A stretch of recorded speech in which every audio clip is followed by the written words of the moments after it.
हुकूमत अवाम का नहीं सोच रही, अपोजिशन अवाम का नहीं सोच रही, मजहबी सियासी जमातें अवाम का नहीं सोच रही, अवाम का कोई पुरसाने हाल नहीं। ऐसे में अगर कोई अवामी लीडर इनको मिल गया तो डरें उस वक्त से जब ये तुम्हारे महल्लात को तहस करके रहेंगे। हुकूमती अरकान और अपोजिशन के लोग ये अपने मफादात के लिए मिल जाते हैं, अंदर से ये एक है, ये सब उल्लू के पट्टे हैं।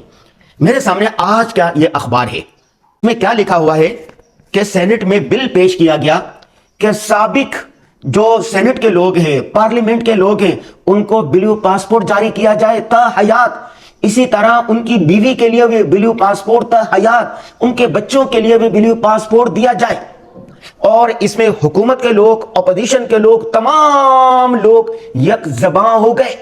जहां इन लोगों का खा वो हुकूमती अरकान हो या अपोजिशन के लोग हों, जहां इनका अपना मफाद होता है, ये मिल जाते हैं। दिन में कौमी असम्बली में, सेनेट में एक दूसरे के साथ लड़ रहे होते हैं, ताबड़तोड़ हमले कर रहे होते हैं। लेकिन जैसे ही सेशन खत्म होता है, कैफेटेरिया में जाके देखे, रात को होटलों में देखो, मजलिसों में देखो, महफिलों में देखो और तकरीबों में देखो, एक टेबल पर बैठकर खाना खा रहे होते हैं, हंस रहे होते हैं, गप्पे लगा रहे होते हैं, एक दूसरे से मिल रहे होते हैं, खुशी के शादियाने बजा रहे होते हैं। लेकिन जब अवामी मसला आ जाए, कौम का मसला आ जाए, वहां पर कौमी मसले पर ये एक नहीं होते।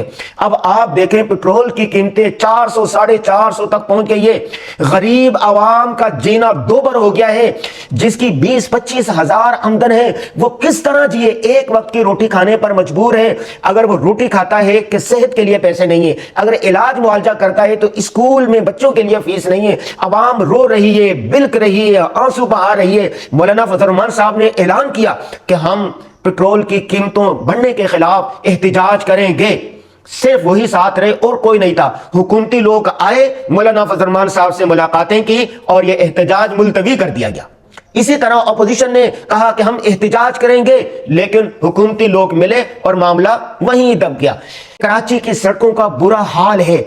जब इस पर लोग कहते हैं कि भाई ये हालात सही करने चाहिए, अच्छा क्राइम जराइम की क्या पोजीशन है? कराची का कोई आदमी नहीं है जिसका मोबाइल ना छीना गया हो, जो डाकुओं के हाथों लूटा ना हो। कराची की हालत बेवा से भी अबतर हो चुकी है, लेकिन इस पर कोई पुरसाने हाल नहीं, इस पर कोई बिल नहीं लाता कि कराची की सड़कें बननी चाहिए, क्राइम स्ट्रीट पर काबू पाना चाहिए, कच्चे के डाकुओं को खत्म करना चाहिए। इस पर कोई भी एहतिजाज नहीं करता। इस पर हुकूमत के लोगों को, अपोजिशन के लोगों को, मजहबी सियासी जमातें हों, लिबरल जमातें हों, सारी एक हो जाती हैं जहां इनका अपना मफाद आता है। अवाम कल अनाम है, अवाम को ये कीड़े मकोड़ों की तरह समझते हैं। इनके नजदीक अवाम की कोई हैसियत नहीं। ये सब हुक्मरानी करने के लिए है, वोट लेने के लिए है, अवाम को सब्ज बाग दिखाने के लिए है।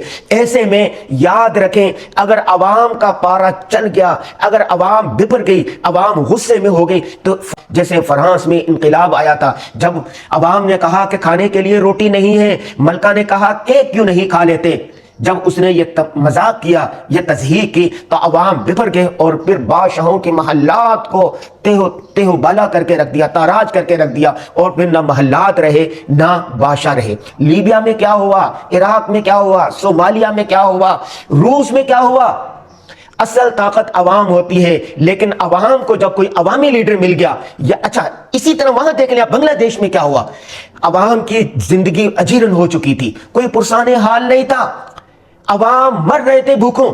लेकिन कॉलेज, स्कूल, यूनिवर्सिटी, मदारिस के तलबा उठे, उनकी कोई क़ियादत करने वाला भी नहीं था, और हसीना वाजिद को रातों रात वहां से भागना पड़ा। हुकूमत का खात्मा हो गया, एक पूरा इनकलाब हो गया। डरो उस वक़्त से, डरो उस वक़्त से जब ये अवाम बिफर जाएंगे। इसका हल्का सा मुजाहिरा आप कराची में बिलावल चुरंगी पर देख चुके हैं। बिलावल के लिए रोड लगा हुआ था और रोड बंद किया हुआ था, और बिलावल अपने लाहौर लश्कर के साथ आ रहे थे। अवाम ने उनका वो सारा जो प्रोटोकॉल था तोड़ के रख दिया, और उसके बाद इनको होश के नाखून लेने चाहिए। इसी तरह पंजाब में भी हो चुका है, मरियम नवाज के साथ भी हो चुका है।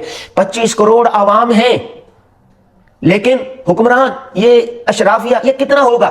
1 लाख, 2 लाख, 3 लाख। जब अवाम बिफर जाते हैं तो इनके सामने फिर कोई ताकत नहीं ठहरती। मुझे हलाकू खान और मोतसिम बिल्ला का एक तारीखी मुकालमा याद आ रहा है। हलाकू खान इलाके फतह करता हुआ आ रहा था, बगदाद पहुंचा और आसानी के साथ मोतसिम के महल में आ गया। اور معتصم کو گرفتار کیا. گرفتار کرنے کے بعد محلات میں سونے چاندی ہیرے جواہرات جو تھے لوٹ کر ایک برتن میں رکھ دیے. برتن میں رکھنے کے بعد اس کو کہا کہ عزت مآب اس کو کھائیے. معتصم نے کہا کہ میں ان کو کیسے کھا سکتا ہوں؟ تو اس وقت شرارت امیز لہجے میں ہلاکو خان نے کہا کہ اگر تم اس کو اپنے عوام پر خرچ کرتے، قوم پر خرچ کرتے، تو آج اتنی آسانی کے ساتھ میری فوجیں تمہارے محلات کی چوبیں نہ ہلاتے، اتنی آسانی سے داخل نہ ہوتے. تم نے سامان کو لوٹ کے رکھا، عیاشیاں کی، سارا سامان جمع کر کے رکھا، عوام پر نہیں خرچ کیا. عوام تمہاری مخالف تھی، اس وجہ سے آسانی سے ہم تمہارے محلات تک پہنچ گئے اور تمہیں گرفتار کر لیا. اس وقت پھر معتصم سے کچھ بن نہ سکا تو اس نے ندامت اور شرمندگی کے ساتھ کہا شاید مشیت عزتی یہی تھی. اس پر ہلاکو خان نے پھر کہا کہ اب ہم جو تمہارے وزراء، تمہارے عیاش لوگوں کے ساتھ، تمہارے محلات کے ساتھ کریں، اس کو بھی مشیت خداوندی سمجھنا. اور پھر اس کے بعد کیا ہوا؟ تاریخ کا ایک المناک باب ہے. حکمرانوں کو تاریخ سے سبق حاصل کرنا چاہیے. یہ جو فتح ہے پاکستان کو عالمی سطح پر ایک فتح ہوئی ہے، یہ عارضی ہوتا ہے، لیکن اصل عوام ہے، عوامی مسائل ہے، ان کے ثمرات عوام تک پہنچنے چاہیے. حکومت عوام کا نہیں سوچ رہی، اپوزیشن عوام کا نہیں سوچ رہی، مذہبی سیاسی جماعتیں عوام کا نہیں سوچ رہی، عوام کا کوئی پرسان حال نہیں. ایسے میں اگر کوئی عوامی لیڈر ان کو مل گیا تو ڈریں اس وقت سے جب یہ تمہارے محلات کو تہ و بالا کر کے رکھ دیں گے.